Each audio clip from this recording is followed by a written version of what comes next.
बच्चे अगर आपका S Y C P S Y C T आया है तो बाकी बच्चे मेरी जितनी हेल्प हो सकती है इंटरनली एक्सटर्नली जितना आप सोच सकते हो उस प्रकार से मैं अपनी हेल्प करूंगा एंड मुझे 200% गारंटी दे रहा हूं आपको उस सब्जेक्ट में आपको पास कराऊंगा। हेलो दोस्तों, मेरा नाम है लक्ष्मण कुमार वर्मा और स्वागत करता हूं बच्चे आपका हमारे चैनल वर्मा अकेडमी में। बच्चों आज का ही वीडियो बहुत ही इंपॉर्टेंट है। क्यों इंपॉर्टेंट है? पता है अक्टूबर का एग्जाम चालू है, बहुत बच्चे एग्जाम दे रहे हैं 10वीं का भी और 12वीं का भी, सेकेंडरी और सीनियर सेकेंडरी। बच्चों को डाउट है, देखो बच्चे ऑन डिमांड का रिजल्ट कल ही आया, ठीक है ना। बहुत बच्चों का एस वाई सी पी भी आया, बहुत बच्चे पास हुए कॉन्ग्रेचुलेसन, बहुत अच्छी बात है बच्चे। लेकिन कैसे आप लोगों के एस वाई सी या फिर चीज़ें ना आए, मतलब कैसे आप फेल होने से बच सकते हैं, इस वीडियो में बताने वाला हूँ। कैसे आप इस फेल होने से बच सकते हैं, क्या मैं कुछ 4-5 पॉइंट लेके आया हूँ। अगर इस तरीके आप फॉलो करते हैं तो आपका प्रॉब्लम सॉल्व हो सकता है एंड प्रॉब्लम आने से बच सकते हो। देखो बच्चे, अगर हम प्रॉब्लम की तैयारी पहले ही कर ले तो हम प्रॉब्लम से लड़ भी सकते हैं एंड अगर हम प्रॉब्लम की तैयारी पहले से करके रखेंगे तो शायद प्रॉब्लम आए भी ना, ठीक है ना। तो इस वीडियो में बता रहा हूँ बच्चे फेल होने से कैसे बचे एंड मुझे गारंटेड कह रहा हूँ, गारंटेड आप 100% पास हो सकते हैं अगर आप तरीके फॉलो करते हो तो, ठीक है बच्चे। तो सबसे पहले देखते हैं फर्स्ट पॉइंट क्या है। तो पहला पॉइंट क्या था बच्चे, एग्जाम में कैसे लिखे। देखो बच्चे, आपने कितना भी पढ़ लिया, पता है एग्जामिनर क्या देखता है? एग्जामिनर देखता है कि बच्चे ने लिखा कैसे है। मार्क्स आपके लिखने पे मिलता है, आपके नॉलेज पे नहीं मिलता है, ठीक है ना। आपको कितना नॉलेज है बच्चे, आपको नॉलेज कितना है किसी को भी नहीं पता, मुझे भी नहीं पता कि कितना नॉलेज है आपको। लेकिन आप अपना नॉलेज कैसे एक्सप्रेस करते हो एग्जाम के अंदर? तो एग्जाम के अंदर अपना नॉलेज आप लिखकर एक्सप्रेस करते हो भाई, कि ये शीट है भाई, ठीक है, इसके अंदर आपने आंसर लिखा अपना एंड वही आपका नॉलेज बता रहा होता है।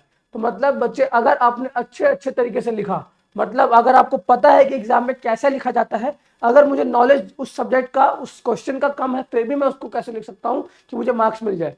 चलो बच्चे एग्जाम्पल देते हैं केमिस्ट्री का, कि बच्चे केमिस्ट्री का आपका पेपर लिख रहे हो, ठीक है ना। केमिस्ट्री में पेपर लिख रहे हो तो केमिस्ट्री में बच्चे जितना आप, जैसे पॉल साइंस में क्या होता है, हिस्ट्री में क्या होता है, तो आप जितना ज़्यादा लिखोगे उतना मार्क्स मिलता है, ठीक है ना। आर्ट्स में से होता है।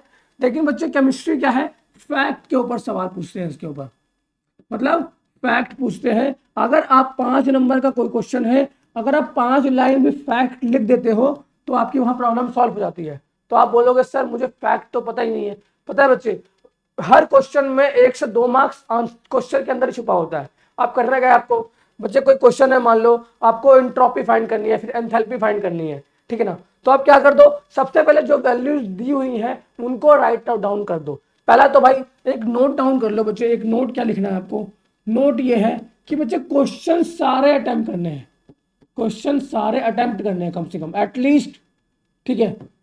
आते हो नहीं आते हो, कुछ भी नहीं आता हो, सारे क्वेश्चन एटलीस्ट करके तो आने ही आने हैं बच्चे। अगर आप 1-2 नंबर से कभी फेल हो रहे होगे ना, और अगर आपने क्वेश्चन सारा किया होगा तो पास होना आसान हो जाता है। इवन एग्जामिनर भी आपकी हेल्प कर देता है, जो पेपर चेकर होता है वो भी आपकी हेल्प करता है। बच्चे 1-2 नंबर से कभी भी कोई बच्चा फेल नहीं होता। अभी आपने देखा होगा, आपका रिजल्ट आया होगा, ठीक है, ऑन डिमांड का बहुत बच्चों का रिजल्ट आया है। बच्चे अगर 33 नंबर पास के लिए चाहिए तो बच्चे का 32 नंबर से कभी फेल नहीं हुआ होगा, वो 32 आए होंगे और वो फेल नहीं हुआ होगा, ठीक है ना। बच्चा फेल कब हुआ होगा, जब 33 पास आउट नंबर चाहिए 17 नंबर आए हैं, 18 नंबर आए हैं, ठीक है। तो बच्चे अगर 10 मार्क्स ग्रेस के देना टफ होता है, लेकिन बच्चे 3 मार्क्स 2 मार्क्स 1 मार्क्स ग्रेस का मिलना आसान होता है। मतलब कि अगर आप एग्जाम दे रहे हो एंड अगर आपके 3-4 मार्क्स से आप फेल हो रहे हो तो टीचर को ग्रेस मार्क्स देना आसान रहता है as compare to 10 marks. 10 marks tough है भाई, लेकिन 2 मार्क्स आपको मिल जाएगा। तो आपको क्या करना है, इतना काम करना है, इतना लिखना है कि एटलीस्ट आपको ग्रेस मार्क्स तो मिल सके।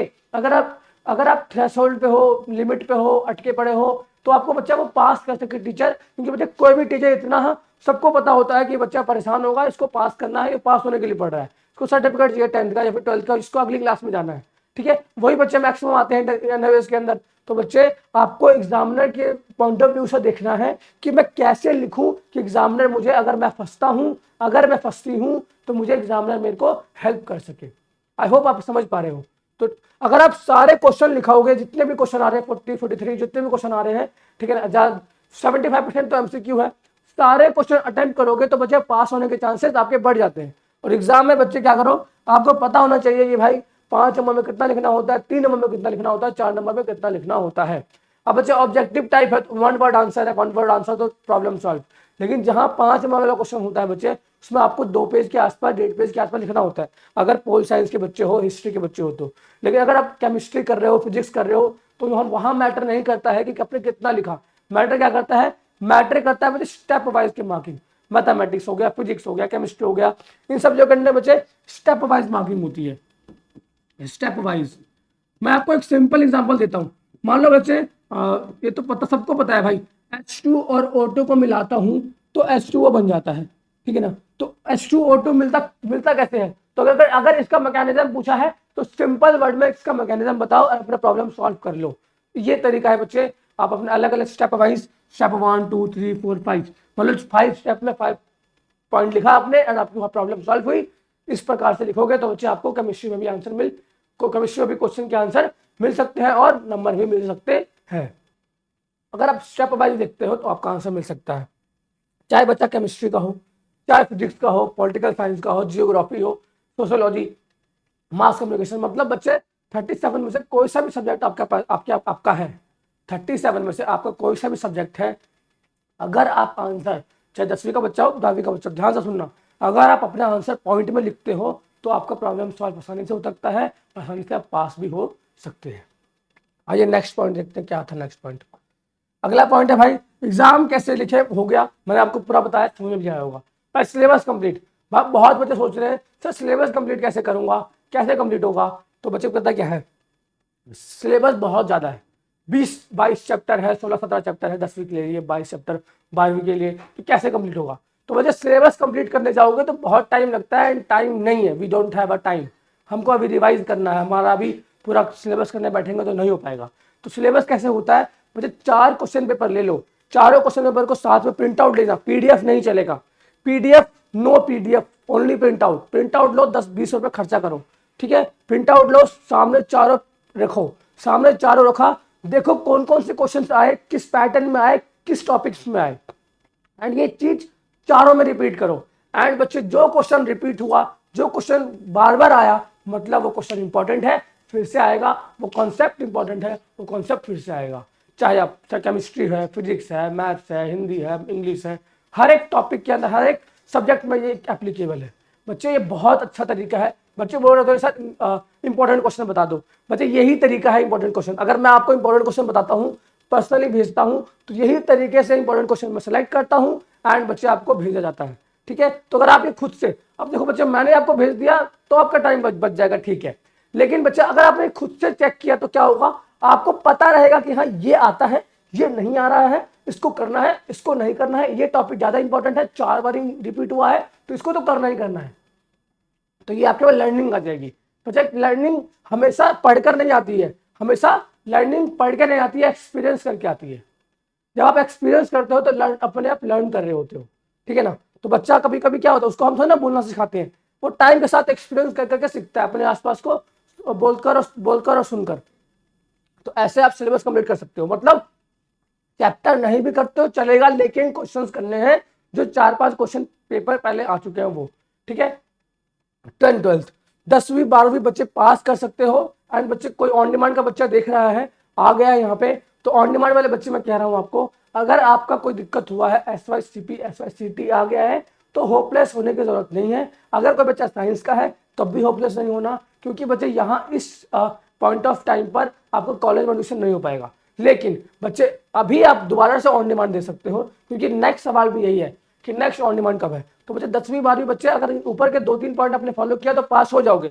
एंड अगर आपका SYCP या फिर कुछ ऐसा पॉइंट आया है, ऐसा दिक्कत आया है जिसके कारण आप फेल हो रहे हैं, तो बच्चे कोई डरने वाली बात नहीं है यार, अभी भी आपके पास टाइम है। नंबर आपको रेगुलर शो कर रहा है, इस नंबर पे कॉल करके आप, नीचे डिस्क्रिप्शन बॉक्स में दिया हुआ इस नंबर पे कॉल करके अपनी प्रॉब्लम सॉल्व कर सकते हो। करना क्या है आपको, मैं बच्चे पहले तो बात तो गाइड कर दूंगा। एंड बच्चे अगर आपका SYCP SYCT आया है तो होगा क्या, आपको सिर्फ और सिर्फ एक सब्जेक्ट में आया होगा।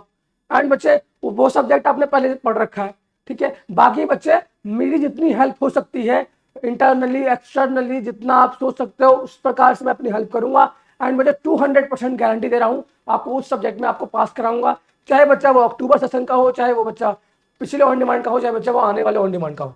बच्चे आने वाले ऑन डिमांड में आपको एडमिशन लेना है तो नंबर पर कॉल करके एडमिशन ले सकते हैं, कोई दिक्कत नहीं है। कोई भी डाउट हो एडमिशन से रिलेटेड, फीस से रिलेटेड, कोई भी प्रॉब्लम बच्चे कॉन्टैक्ट कर सकते हो, ठीक है बच्चे। और नेक्स्ट ऑन डिमांड कब है? तो नेक्स्ट ऑन डिमांड बच्चे दिसंबर जनवरी में होता है। दिसंबर में पोर्टल खुल जाएगा, जनवरी फरवरी में आपका एग्जाम होगा, ठीक है बच्चे। तो आई होप आपको पूरा वीडियो समझ में आया होगा एंड जो भी मैंने आपको पॉइंट बताया आपको पता चला होगा, आपने ध्यान से सुना होगा। तो बच्चे वीडियो में इतना ही था, और आप वीडियो बच्चे शेयर कर दो अपने दोस्तों में कि उनको भी नॉलेज हो सके।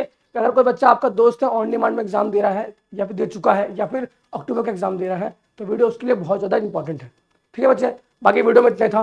वीडियो आपको कुछ भी अच्छा लगा हो वीडियो को लाइक करना, चैनल को सब्सक्राइब करना। मिलता हूँ नेक्स्ट वीडियो में। जय हिंद बच्चे।